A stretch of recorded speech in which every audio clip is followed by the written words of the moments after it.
Hello दोस्तों, कैसे हैं आप सब। मैं हूं विनर और आप देख रहे हैं इतिहास अध्ययन की पाठशाला। दोस्तों, हाल ही में रिलीज हुई मूवी राम सेतु एक ऐतिहासिक विषय पर आधारित फिल्म है और यदि आप इतिहास प्रेमी हैं तो ऐसी फिल्में ज़रूर देखें जिससे आपको अपने इतिहास को जानने और पढ़ने में रुचि हो, जो कि एक देश के नागरिक के लिए बहुत ज़रूरी है। राम सेतु को केवल धार्मिक आस्था से जुड़ते हुए ही ना देखा जाए, अपितु यह सामाजिक, धार्मिक, आर्थिक और राजनीतिक पहलुओं द्वारा लोगों को प्रभावित करता है, जिससे दो देशों के बीच एक बेहतर संबंध देखने को मिलता है। तो आइए जानते हैं कि राम सेतु क्या है। राम सेतु को तमिल भाषा में रामर पालम कहा जाता है। तमिलनाडु भारत के दक्षिण पूर्वी तट के किनारे रामेश्वरम द्वीप तथा श्रीलंका के उत्तर पश्चिमी तट पर मन्नार द्वीप के मध्य प्रभु श्री राम व उनकी वानर सेना द्वारा सीता माता को रावण से मुक्त कराने के लिए बनाई गई एक श्रृंखला है। भौगोलिक प्रमाणों से यह पता चलता है कि किसी समय यह सेतु भारत तथा श्रीलंका को भूमार्ग से आपस में जोड़ता था। हिंदू पुराणों की मान्यता के अनुसार इस सेतु का निर्माण अयोध्या के राजा श्री राम की सेना के दो सैनिकों, जो कि वानर थे, जिनका वर्णन प्रमुखतः नल नील नाम से रामायण में मिलता है, द्वारा किया गया था। यह पुल 48 किलोमीटर लंबा है तथा मन्नार की खाड़ी को पाक जलडमरू मध्य से अलग करता है। यह कथित रूप से 15वीं शताब्दी तक पैदल पार करने योग्य था, जब तक कि तूफानों ने इस वाहिक को गहरा नहीं कर दिया। मंदिर के अभिलेखों से यह पता चलता है कि राम सेतु पूरी तरह से सागर के जल से ऊपर स्थित था, जब तक कि इसे 1480 ईस्वी तक एक चक्रवात ने तोड़ नहीं दिया। इस सेतु का उल्लेख सबसे पहले वाल्मीकि द्वारा रचित प्राचीन भारतीय संस्कृत महाकाव्य रामायण में किया गया था, जिसमें राम ने अपनी वानर सेना के लिए लंका तक पहुंचने के लिए राक्षस राजा रावण से अपनी पत्नी सीता को छुड़ाने के लिए इसका निर्माण कराया था। राम सेतु के ढेरों नाम। राम सेतु को आज कई नामों से जाना जाता है, जैसे एडम ब्रिज, नल सेतु और सेतु बांध। इसे नल सेतु और सेतु बांध भी कहा जाता है, क्योंकि यह पुल बनाने का विचार वानर सेना के एक सदस्य नल ने ही अन्य सदस्यों को दिया था। क्या है नल नील का इतिहास। नल नील राम की सेना में प्रमुख पदों पर अवस्थित थे। नल नील को विश्वकर्मा के पुत्रों के रूप में प्राचीन ऐतिहासिक पुस्तकों में भी वर्णित किया गया है। कुछ तथ्यों में नल को विश्वकर्मा का और नील को अग्निदेव के अंश से उत्पन्न पुत्र बताया गया है। नल नील को मिला श्राप। भगवान राम के क्रोध से उत्पन्न हुए समुद्र देव समुद्र पार करने का मार्ग सुझाते हैं और समस्या का निवारण करते हुए नल नील को मिले इस श्राप को वरदान में उपयोग में लाने की बात कहते हैं। श्राप का कारण स्पष्ट करते हुए वे बताते हैं कि बचपन में नल बड़े चंचल थे और वे ऋषि मुनियों को परेशान करने के लिए अक्सर उनकी चीजें समुद्रों में फेंक देते थे। इस कार्य में नील भी उनका साथ देते थे, जिससे तंग आकर ऋषियों ने उन्हें श्राप दिया कि वह जो भी चीज पानी में फेंकेंगे वह डूबेगी नहीं। चूंकि नल नील सुग्रीव की सेना में आर्किटेक्ट के पदों पर थे, नल को वास्तुशिल्प में अच्छा ज्ञान अपने पिता से मिला था। इसी कारण नल को समुद्र में पत्थर फेंकने का प्रमुख दायित्व दिया गया। अगर बात करें मध्यकाल की, तो पश्चिमी जगत ने पहली बार 9वीं शताब्दी में इब्न खुर्दब द्वारा अपनी पुस्तक रोड्स एंड स्टेटस में ऐतिहासिक कार्यों में इसका उल्लेख ब्रिज ऑफ द सी के रूप में किया है। कुछ प्रारंभिक इस्लामिक स्रोत एडम के पीक के रूप में श्रीलंका के एक पहाड़ का उल्लेख करते हैं और पुल के माध्यम से एडम को श्रीलंका से भारत के पार जाने के रूप में वर्णित करते हैं। इसी कारण इस पुल को एडम ब्रिज के नाम से जाना जाता है। अल-बरूनी भी शायद इस तरह से इसका वर्णन करने वाला पहला व्यक्ति था। इस क्षेत्र को, जिसे हम आदम पुल के नाम से जानते हैं, इसका सबसे पहला नक्शा एक ब्रिटिश मानचित्रकार द्वारा तैयार किया गया था।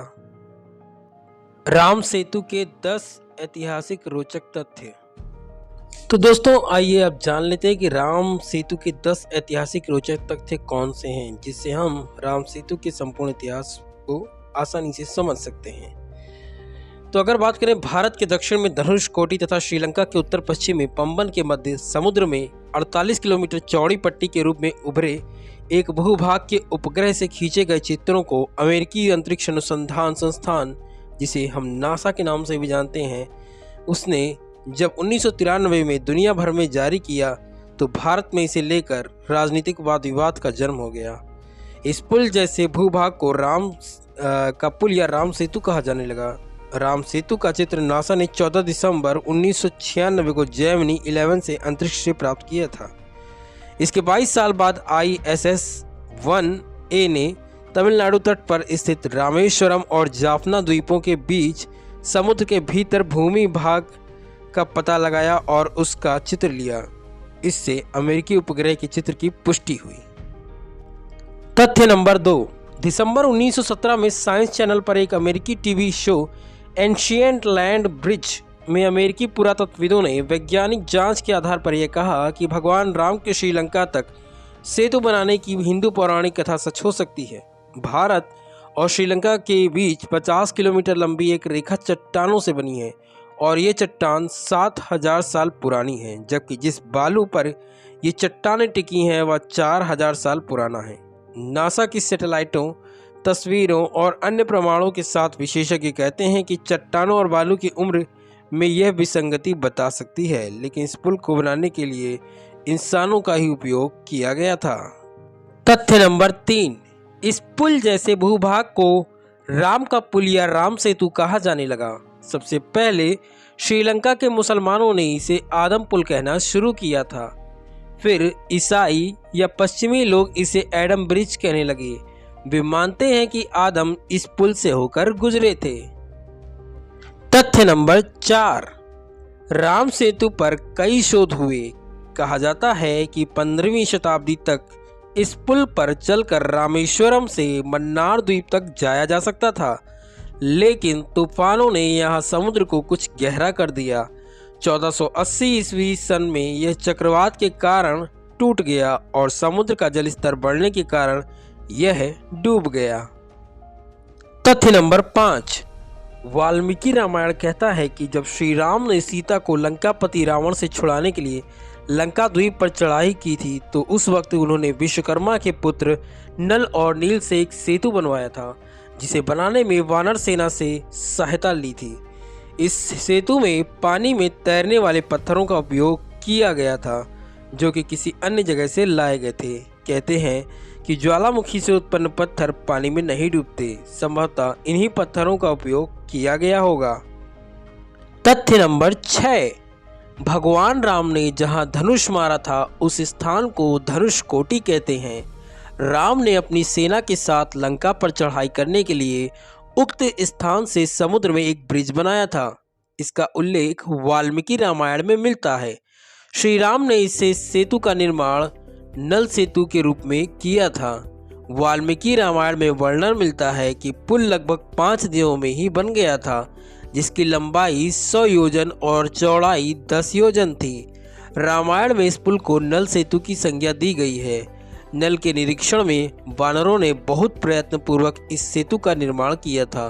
गोरखपुर से छपी पुस्तक श्रीमद् वाल्मीकि कृत रामायण कथा सुख सागर में वर्णन है कि राम ने सेतु के नामकरण के अवसर पर उसका नाम नल सेतु रखा। इसका कारण था कि लंका तक पहुंचने के लिए निर्मित पुल का निर्माण विश्वकर्मा के पुत्र नल द्वारा बताई गई तकनीक से संपन्न हुआ था। वहीं महाभारत में भी राम के नल सेतु का जिक्र आया है। तथ्य नंबर 7, वाल्मीकि रामायण में कई प्रमाण हैं कि सेतु बनाने में उच्च तकनीक का प्रयोग किया गया था। कुछ वानर बड़े बड़े पर्वतों को यंत्रों के द्वारा समुद्र तट पर ले आए थे। कुछ वानर 100 योजन लंबा सूत पकड़े हुए थे, अर्थात पुल का निर्माण सूत की सीध में हो रहा था। तथ्य नंबर 8, वाल्मीकि रामायण के अलावा कालिदास ने रघुवंश के 13वें सर्ग में राम के आकाश मार्ग से लौटने का वर्णन किया है। इस सर्ग में राम द्वारा सीता को राम सेतु के बारे में बताने का वर्णन है। यह सेतु कालांतर में समुद्री तूफानों आदि की चोटें खाकर टूट गया था।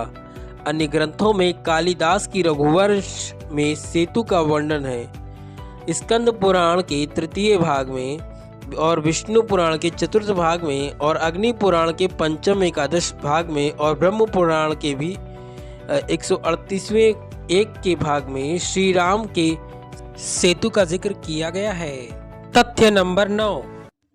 वाल्मीकि के अनुसार 3 दिन की खोजबीन के बाद श्री राम ने रामेश्वरम के आगे समुद्र में वह स्थान ढूंढ निकाला जहां से आसानी से श्रीलंका पहुंचा जा सकता हो। उन्होंने नल और नील की मदद से उक्त स्थान से लंका तक का राज्य पुनर्निर्माण करने का फैसला किया। धनुषकोडी भारत के तमिलनाडु राज्य के पूर्वी तट पर रामेश्वरम द्वीप के दक्षिणी किनारे पर स्थित एक गांव है। धनुषकोडी पंबन के दक्षिणी पूर्व में स्थित है। धनुषकोडी श्रीलंका में तमिलनार से करीब 18 मील पश्चिम में है। तथ्य नंबर 10। इसका नाम धनुषकोडी इसलिए है कि यहाँ से श्रीलंका तक वानर सेना के माध्यम से नल और नील ने जो पुल राम सेतु बनाया उसका आकार मार्ग धनुष के समान ही है। इन पूरे इलाकों को मन्नार समुद्र क्षेत्र के अंतर्गत माना जाता है। धनुषकोडी ही भारत और श्रीलंका के बीच एकमात्र स्थलीय सीमा है जहां समुद्र नदी की गहराई जितना है, जिसमें कहीं कहीं भूमि नजर आती है। श्री वाल्मीकि ने रामायण की संरचना श्री राम के राज्याभिषेक के बाद वर्ष 5075 ईसा पूर्व के आसपास की होगी, ऐसा माना जाता है। श्रुति स्मृति की प्रथा के माध्यम से पीढ़ी दर पीढ़ी परिचालित रहने के बाद वर्ष 1000 ईसा पूर्व के आसपास इसको लिखित रूप दिया गया होगा। राम सेतु को लेकर के वैज्ञानिकों का दावा क्या है? वैज्ञानिकों का मानना है कि राम सेतु एक प्राकृतिक संरचना है जो टेक्टोनिक मूवमेंट और कोरल में रेत के फंसने से बनती है। हालांकि पिछले कुछ वर्षों में यह दावा करने के लिए सबूत पेश किए गए हैं। पुल मानव निर्मित है। कई हिंदू दक्षिण संगठनों का तर्क है कि पुल पूरी तरह से प्राकृतिक नहीं है, यह वास्तव में भगवान राम के द्वारा ही बनाया गया था। कई बार विवादों में रहा राम सेतु। राम सेतु एक मुद्दा एक बड़े विवाद में तब फंस गया जब यूपीए सरकार के दौरान सेतु समुद्रम परियोजना को हरी झंडी दिखाकर सेतु के चारों ओर ड्रेजिंग करने का प्रस्ताव दिया गया, जिसमें दक्षिणपंथी निकायों और तत्कालीन विपक्षी भाजपा ने इसे हिंदू भावनाओं पर हमला बताया।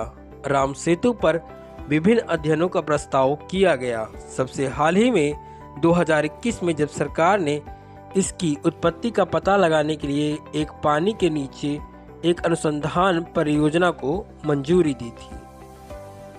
क्या है सेतु समुद्रम परियोजना? सेतु समुद्रम शिपिंग नहर परियोजना का उद्देश्य 83 किलोमीटर लंबे गहरे पानी के चैनल का निर्माण करके भारत और श्रीलंका के बीच एक शिपिंग मार्ग बनाना है, जिससे भारत के पूर्वी और पश्चिमी तटों के बीच यात्रा का समय भी कम हो जाएगा, जिससे जहाज़ों को अब बंगाल की खाड़ी और अरब सागर के बीच यात्रा करने के लिए श्रीलंका का चक्कर नहीं लगाना पड़ेगा। इस परियोजना को 1860 के दशक से ही प्रस्तावित किया गया था। ये प्रोजेक्ट NDA-1 सरकार के तहत शुरू हुई, जिसमें वाजपेयी शासन ने 2004 में 3500 करोड़ रुपए के बजट को मंजूरी दी थी। हालांकि उद्घाटन 2005 में तत्कालीन प्रधानमंत्री मनमोहन सिंह द्वारा किया गया था। इस परियोजना को अदालत में चुनौती दी गई थी, जहां विवाद बढ़ गया था। परियोजना ने लिया सांप्रदायिक रंग। भारतीय पुरातत्व सर्वेक्षण ने अदालत में हलफनामे में राम सेतु के अस्तित्व को खारिज कर दिया था। इससे इतना हंगामा हुआ कि न केवल हलफनामा वापस ले लिया गया, बल्कि ASI के 2 अधिकारियों को भी निलंबित कर दिया गया था। तब से इस परियोजना ने और अधिक सांप्रदायिक रंग ले लिया। RSS के मुखपत्र ऑर्गेनाइजर ने 2007 में गौतम सेन को एक लेख प्रकाशित किया था, जिसमें लिखा था, राम सेतु चैनल को इस आधार पर खोदना कि ना तो राम थे और ना ही कोई ऐतिहासिक पुल, बस अपमानजनक है। यह एक पूरी सभ्यता को उसकी नींव के कुओं को नकार कर अनाथ करने के बराबर है। ऐसा इस फिल्म में भी दिखाया गया है। परियोजना की वर्तमान स्थिति। मार्च 2018 में केंद्र ने सुप्रीम कोर्ट को बताया कि सेतु समुद्रम शिपिंग नहर परियोजना के निष्पादन में राम सेतु प्रभावित नहीं होगा। फिलहाल राम सेतु को राष्ट्रीय धरोहर घोषित करने के लिए केंद्र को निर्देश देने की मांग करने वाले बीजेपी नेता सुब्रमण्यम स्वामी की एक और याचिका सुप्रीम कोर्ट में है। अब देखना होगा कि सुप्रीम कोर्ट जेकब सुब्रमण्यम की याचिका पर फैसला सुनाता है और राम सेतु को एक राष्ट्रीय धरोहर के रूप में घोषित करता है। तो दोस्तों, आप सभी को यह वीडियो कैसी लगी हमें कमेंट सेक्शन में कमेंट करके ज़रूर बताइएगा। और यदि आप चैनल पर नए हैं तो चैनल को सब्सक्राइब करना ना भूलें, साथ ही बेल आइकन को प्रेस करना ना भूलें ताकि आने वाले वीडियो की नोटिफिकेशन मिल सके।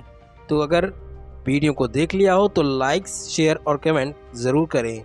वीडियो को देखने के लिए आप सभी को बहुत बहुत धन्यवाद।